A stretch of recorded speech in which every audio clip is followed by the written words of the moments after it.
तो बल वह कारक है जिसके कारण या जिसके प्रयोग से हम किसी वस्तु की गति की अवस्था को बदल सकते हैं।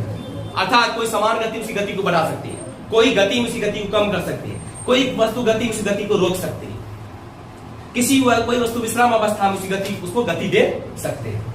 दे सकते हैं ना। फुटबॉल रखा हुआ किस अवस्था में? विश्राम। लात मारे किस में आ जाएगा? गति में आ गया। किसके प्रयोग से? बल के प्रयोग से। तुम उधर से बॉल फेंका, बॉल किस में आ रहा है? गति में। हम कैच कर लिए, पकड़े, लेकिन पकड़े तो बल तो लगा पकड़ने में, बगैर बल का पकड़ सकते हो? नहीं।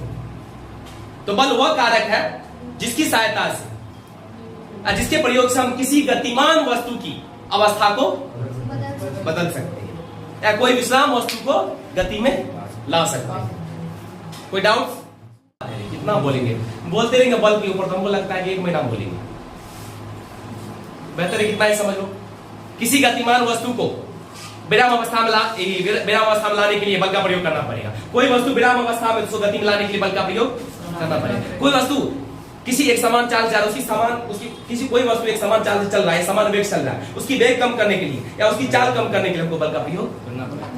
कोई वस्तु एक समान चाल चल रहा है, उसकी चाल को बढ़ाने के लिए, उसकी वेग को बढ़ाने के लिए हमको बल का प्रयोग करना पड़ेगा ना। साइकिल का चक्का चलाए हो, उसकी गति को हम लोग बार बार बल की सहायता से बढ़ाते या घटाते नहीं, घुमाते हैं। तो तुमको देखेगा पटपट मारो। इसी वजह साइकिल जो हम लोग चलाते हैं तो वहां भी बल लगता है, लेकिन वहां बल किस पर लगा रहे होते हैं? पैडल पर। अब साइकिल एक फंक्शन होता है कि बल वहां लगाते हैं तो पिछला चक्का बल के सहारे घूमता है, तो अगला ऑटोमेटिक घूमेगा। पिछला बल लगाए, पिछला उसको क्या करेगा?